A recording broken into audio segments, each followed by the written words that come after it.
Boa tarde, pessoal, tudo bem? Hoje é uma sexta-feira e foi o único dia que eu consegui gravar na semana porque ela foi meio corrida. Eu prefiro gravar nas quartas-feiras porque eu tô na escola e o momento em que eu gravo não tem muita gente já na escola, então não tem tanto barulho. Mas hoje eu tô aqui na minha casa, no meu quarto. Eu tenho um irmão bebê e o cachorro da vizinha tá latindo pra caramba, então espero que isso não atrapalhe o vídeo, né? Espero que não seja propriamente um problema. Eu tinha dito no vídeo anterior da semana passada que esse vídeo seria postado no TikTok ou algo parecido. Eu não consegui, né? Porque eu não consegui nem gravar direito. É, Foi meio de improviso eu ter que gravar aqui em casa, né? Então é isso, pessoal. Na próxima semana eu acho que eu vou conseguir ver isso com mais calma. E aí eu posso talvez mudar a plataforma, né? Só um momento, por favor. Bom, voltando aqui, eu vou ler o livro. Hoje a gente está no capítulo 7. Se chama A Razão de Tudo. Pessoal, eu descobri uma coisa legal aqui, né? Com o tempo eu fui aprendendo a ler as passagens, né? E, por exemplo, aqui tá Romanos, capítulo 11, versículo 36. E aí, vírgula, BV. Eu não sei o que significa BV, mas eu sei que é uma tradução, uma das traduções da Bíblia. Em alguns séculos passados, a Bíblia ela foi bastante alterada no quesito de suas traduções, né, para facilitar a leitura, porque a Bíblia é uma escritura muito complicada, né, vamos dizer assim, de se ler. Então ela foi traduzida de maneiras que fosse mais simples para o entendimento de todas as pessoas. E aí tem aqui BV, NLT. Se eu não me engano, a minha Bíblia a tradução é NLT. Tem vários modelos, né? Mas enfim, é só isso que eu gostaria de compartilhar com vocês. Provavelmente os versículos ainda estarão na descrição, porque eu vou ler, mas pode ser que é muito versículo, então uma hora eu só vou pular e deixar na descrição mesmo. Não vou tipo falar, esse versículo é Romanos tal, tal, tal, tal.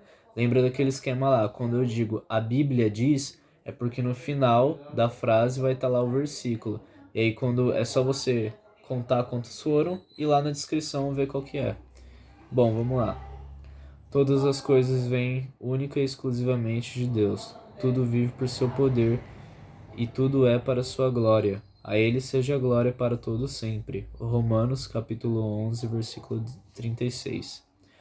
O Senhor criou todas as coisas para os seus propósitos. Provérbios capítulo 16, versículo 4. Tudo é para ele. O objetivo fundamental do universo é demonstrar a glória de Deus. Essa é a razão pela qual tudo existe, incluindo você. Deus criou todas as coisas para a glória dele. Não fosse a glória de Deus, não haveria nada. E o que é a glória de Deus? A glória de Deus é o que ele é. É a essência de sua natureza, o peso de sua importância, o brilho de seu esplendor, a demonstração de seu poder e o ambiente de sua presença. A glória de Deus é a expressão de sua bondade e de todas as outras qualidades intrínsecas e eternas. Onde está a glória de Deus? Basta olhar ao redor. Tudo que foi criado por Deus reflete sua glória, de alguma forma. Vemos isso em toda parte, seja na partícula mais microscópica, seja na incomensurável Via Láctea. Vemos isso no pôr do sol e nas estrelas, bem como nas tempestades e nas estações do ano. A criação revela a glória de nosso Criador. Na verdade, aprendemos que Deus é poderoso, que ele aprecia a diversidade, ama a beleza, é organizado, sábio e criativo. A Bíblia diz que os céus declaram a glória de Deus. Salmos, capítulo 19, versículo 1. Bom, essa parte que eu acho interessante, porque eu eu estava estudando a Bíblia, né, com a Sara, na semana passada. E enquanto a gente estava estudando a Bíblia juntos, eu olhei pela janela e vi alguns passarinhos assim no telhado de uma casa vizinha.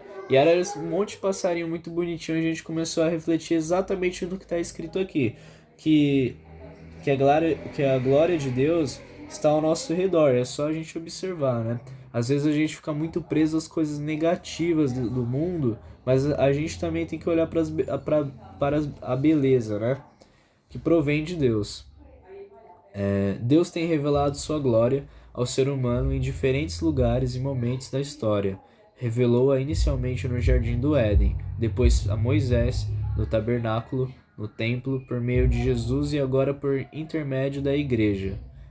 Foi descrito como um fogo consumidor, uma nuvem, um trovão, uma fumaça e uma luz resplandecente. No céu, a glória de Deus fornece toda a luz necessária. A Bíblia diz: a cidade não precisa de sol nem de lua para brilharem sobre ela, pois a glória de Deus a ilumina. A glória de Deus pode ser mais bem observada em Jesus Cristo. Ele, a luz do mundo, revela a natureza de Deus. Graças a Jesus, já não somos ignorantes a respeito de quem Deus realmente é. A Bíblia diz: o Filho é o resplendor da glória de Deus. Jesus veio a este mundo para que pudéssemos entender completamente a glória de Deus. A palavra se fez carne e habitou entre nós. Nós vimos sua glória, uma glória cheia de graça e de verdade. Deus possui uma glória inerente, porque é Deus, e ela faz parte de sua natureza. Não há nada que possamos agregar à sua glória, assim como seria possível aumentar o brilho do sol.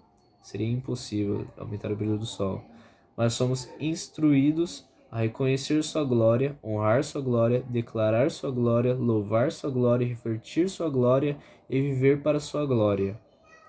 Por quê? Porque Deus é digno. Devemos a Ele toda a honra que pudemos dar. Uma vez que Deus criou todas as coisas, Ele é digno de toda a glória. A Bíblia diz: Tu és digno, ó Senhor nosso Deus, de receber a glória, a honra e o poder, porque criaste todas as coisas. Em todo o universo, somente duas das criações de Deus falham em glorificá-lo: anjos caídos, no caso os demônios, e nós, pessoas. Todo pecado, basicamente, consiste na incapacidade de render glória a Deus, ou seja, em amar qualquer outra coisa mais que a Deus. Recusar-se a glorificar a Deus é um ato extremo de rebelião, e foi esse pecado que causou a queda de Satanás, bem como a do ser humano. De maneiras diferentes, todos nós vivemos para nossa própria glória. A Bíblia diz: todos pecarão e todos pecaram e estão destituídos da glória de Deus. Nenhum de nós tem oferecido a Deus, por meio de nossa vida, a glória que Ele merece. Esse é o pior pecado e o maior engano que podemos cometer. Entretanto, viver para a glória do Senhor é a maior realização que podemos alcançar em toda a nossa existência. Deus diz: todos eles são o meu próprio povo, eu os criei e lhes dei vida, a fim de que mostrem a minha grandeza. Logo, esse deve ser o objetivo supremo de nossa vida. Como posso glorificar a Deus? Jesus disse ao Pai: eu te glorifiquei na terra, fazendo tudo o que me mandaste fazer. Jesus glorificou a Deus cumprindo seu propósito neste mundo. Nós honramos ao Senhor da mesma forma. Tudo na criação glorifica a Deus quando cumpre seu propósito. Os pássaros glorificam a Deus ao voar, gorjear, ao fazer um ninho e ao realizar outras atividades próprias dos pássaros, conforme Deus tinha planejado. Oh, que coincidência, eu estava falando do passarinho agora há pouco, voltou para a mesma coisa, ó. Que legal, coincidência. Mesmo uma humilde formiga rende glória a Deus quando cumpre o propósito para o qual foi criada. Ele fez as formigas para serem formigas e fez você para ser vocês. Irineu disse: a glória de Deus é um ser humano em plenitude de vida. Existem muitas formas de dar glória a Deus, mas elas podem ser resumidas nos 5 propósitos que Ele estabeleceu para a sua vida. Passaremos o restante deste livro estudando-os detalhadamente, mas apresentamos aqui uma visão geral. Damos glória a Deus ao adorá-lo. Adorar é nosso primeiro dever para com o Senhor, e adoramos ao apreciá-lo. Disse C.S. Lewis: quando Deus nos diz que devemos adorá-lo, de fato está nos convidando a estar na melhor das companhias. Ele deseja que nossa adoração seja motivada por amor, ação de graças e prazer e satisfação, não obrigação. John Piper observa que é quando estamos mais satisfeitos em Deus que Ele é mais glorificado em nós. Adorar é muito mais que louvar, cantar e orar a Deus. É um estilo de vida que compreende apreciar a Deus, amá-lo e oferecer a nós mesmos para o cumprimento de seus propósitos. Quando usamos nossa vida para glorificar a Deus, tudo o que fazemos pode se tornar um ato de adoração. A Bíblia diz: usem todo o seu corpo como instrumento para fazer o que é justo, para a glória de Deus. Damos glória a Deus ao amar outros fiéis. Quando nasceu de novo, você se tornou parte da família de Deus. Seguir Cristo não significa apenas acreditar, mas também pertencer e aprender a amar a família de Deus. João escreveu: nosso amor uns pelos outros dá testemunho de que já passamos da morte para a vida. Paulo disse: aceitem uns aos outros, da mesma forma em que Cristo nos aceitou. Assim, Deus será glorificado. É sua responsabilidade aprender a amar como Deus ama, porque Deus é amor, e isso confere honra a Ele. Jesus disse: amem-se uns aos outros como eu os amei. Vocês devem amar-se uns aos outros. Com isso, todos saberão que vocês são meus discípulos se vocês se amarem uns aos outros. Damos glória a Deus quando nos tornamos como Cristo. Depois que nascemos na família de Deus, Ele nos induz à maturidade espiritual. E o que seria isso? Maturidade espiritual significa tornar-se como Jesus na forma de pensar, sentir e agir. Quanto mais você desenvolve o caráter cristão, mais glorifica a Deus. A Bíblia diz: à medida que o Espírito do Senhor trabalha em nós, tornamo-nos mais e mais semelhantes a Ele e refletimos a sua glória ainda mais. Quando você aceitou Cristo como Salvador, Deus lhe concedeu nossa vida. Quando você aceitou Cristo como Salvador, Deus lhe concedeu nova vida e nova natureza. Agora, no restante de sua vida terrena, Ele quer dar continuidade ao processo de transformação de sua personalidade. A Bíblia diz: que vocês estejam sempre cheios do fruto da sua salvação, todas essas boas coisas produzidas em sua vida mediante Jesus Cristo. Por tudo isso será para a glória e louvor de Deus. Damos glória a Deus, servindo os outros com nossos dons. Deus dotou cada um de nós com talentos, dons, capacidades e habilidades exclusivos. Sua vocação não é um acidente. Deus não lhe concedeu essas habilidades para propósitos egoístas, e sim para benefício de outras pessoas, assim como outras receberam habilidades para beneficiar você. A Bíblia diz: Deus concedeu dons a cada um de vocês, de sua grande variedade de dons espirituais. Administre-os bem, para que a generosidade de Deus flua por meio de vocês. Vocês são chamados para ajudar os outros. Ajudem com toda a força e energia com que Deus os capacitou. Assim, Deus será glorificado. Damos glória a Deus, falando dele às outras pessoas. Deus não quer que o amor e os propósitos dele sejam mantidos em segredo. Depois que conhecemos a verdade, ele espera que a compartilhemos com os outros. É um enorme privilégio poder apresentar Jesus às pessoas, ajudando-as a descobrir o propósito da vida delas e preparando-as para o destino eterno. A Bíblia diz que, à medida que a graça de Deus trouxer mais e mais pessoas para Cristo, Deus receberá mais e mais a sua glória. Qual será o objetivo de sua vida?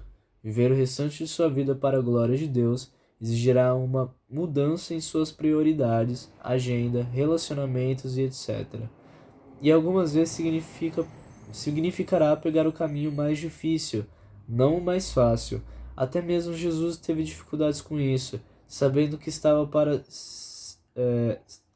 ser crucificado, ele clamou: minha alma está perturbada, Mas será que devo dizer, Pai, livra-me desta hora? Pois foi com esse propósito que vim para esta hora. Pai, glorifica o teu nome. Jesus deparou com uma bifurcação em seu caminho. Cumpriria ele seu propósito glorificando a Deus ou recuaria em troca de uma vida confortável e egoísta? A mesma situação está diante de você.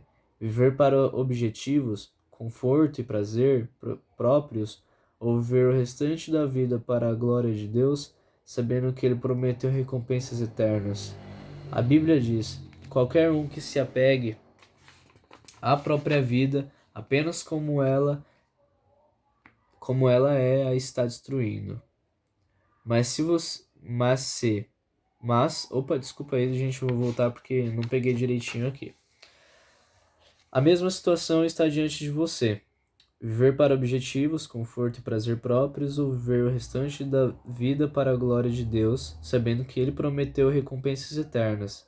A Bíblia diz: qualquer um que se apegue à própria vida apenas como ela é, a está destruindo. Mas, se você perde sua vida, você está...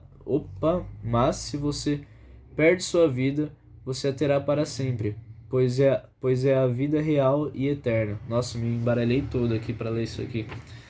Bom, vamos lá. Este é o momento de definir essa questão. Para quem você irá viver? Para você mesmo ou para Deus? Você pode hesitar, imaginando se terá forças para viver para Deus, mas não se preocupe. Deus lhe dará tudo o que for necessário, se você apenas fizer a escolha de viver por ele, apenas fizer a escolha de viver por ele. A Bíblia diz: tudo que diz respeito à vida que agrada a Deus nos foi dado milagrosamente quando tivermos permissão de conhecer pessoal e intimamente aquele que nos chamou para Deus. A melhor convocação que já receberam. Nesse exato momento, Deus está convidando a viver para a glória dele, cumprindo os propósitos que ele estabeleceu para você. Essa é realmente a única maneira de viver. Qualquer outra coisa é apenas existir. A verdadeira vida começa quando você se compromete inteiramente com Jesus Cristo. Se você não está seguro de já ter feito isso, tudo que precisa é receber e acreditar. A Bíblia promete que, aos que o receberam, aos que creram em seu nome, deu-lhes o direito de se tornarem filhos de Deus. E quanto a você, vai aceitar a oferta de Deus? Em primeiro lugar, creia. Creia que Deus o ama e o criou para um propósito. Creia que você não é um acidente. Creia que você foi feito para ser eterno. Creia que Deus o escolheu para ter um relacionamento com Jesus, que morreu na cruz por você. Creia que, não importa o que você fez no passado, Deus quer perdoá-lo. Ou seja, creia, né, pessoal? Em segundo lugar, receba. Receba Jesus em sua vida como seu Senhor e Salvador. Receba o perdão dos pecados. Receba o Espírito, que o capacitará a cumprir o propósito de sua vida. A Bíblia diz: é por isso que quem aceita o Filho e confia nele tem tudo, vida plena e eterna. Onde quer que você esteja lendo este livro, convido-o a inclinar a cabeça em voz baixa, fazer a oração que mudará o seu destino eterno. Jesus, eu creio em você e o recebo. Continue. Se você fez essa oração com sinceridade, parabéns. Bem-vindo à família de Deus. Você agora está pronto para descobrir e começar a viver o propósito de Deus para a sua vida. Recomendo que você fale sobre a sua decisão a alguém, pois precisará de apoio. Bom, pessoal, é isso, né? Vamos aqui partir para o ponto final, né? Sobre o fechamento, né? Pensando sobre o meu propósito de vida, tema para reflexão. Tudo isto é para Ele. Versículo para memorizar. Todas as coisas vêm única e exclusivamente de Deus. Tudo vive por seu poder e tudo é para sua glória. A Ele seja a glória para todo sempre. Pergunta para meditar. Em que parte da minha rotina posso estar mais consciente da glória de Deus? Bom, pessoal, é isso. Eu espero que vocês tenham gostado. Achei bem legal esse versículo. Ou esse versículo não, esse capítulo. Eu acho que a gente pode começar a ver Deus em todas as coisas, né, no nosso dia a dia, porque para onde você olha tem Deus, né? Outra coisa importante também é saber é saber quais são suas prioridades, são as coisas do mundo ou se são as coisas de Deus, né? A gente vive muito para nossas coisas, né? E aí, sei lá, 10 minutinhos lendo a Bíblia já é um sacrifício, ou até menos isso. Pega aqui a Bíblia, abre no aleatório, lê um versículo aqui, ó, glória a Deus, acabou, né? A gente tem que começar a pensar um pouco mais sobre os nossos compromissos, nossas responsabilidades, né? Nossas prioridades. Então, pessoal, eu acho que é isso. Espero que vocês tenham gostado. Eu tentarei semana que vem fazer em outro modelo, né? Provavelmente no TikTok, porque tem aquela questão da visualização, né? Que lá é muito mais visualizado, né? Eu gosto bastante do YouTube, me deixa bem confortável o esquema de cabeçalho que ele dá para fazer a apresentação do tema, a organização dos tópicos. Eu acho isso muito legal. Eu gosto bastante de gravar os vídeos pelo YouTube. Esse vídeo já tá demorando demais, né? Já passou de 20 minutos. E eu só tenho mais um recado para dar, que caso eu tenha lido uma passagem que você não tenha encontrado, né? Todas as passagens eu deixo na descrição. Então, para você encontrar a sua, ou você vai contando por, sabe, por aquele esquema lá de a Bíblia diz, mas eu acho que isso ainda tem um problema, porque às vezes ele apresenta alguns versículos que não tem a Bíblia diz antes, entendeu? Então eu acho melhor a gente consultar mesmo todos os versículos que eu deixar na descrição, porque não tem problema nenhum nisso, né, pessoal? Bom, é isso aí, pessoal. Fiquem com Deus e até a próxima.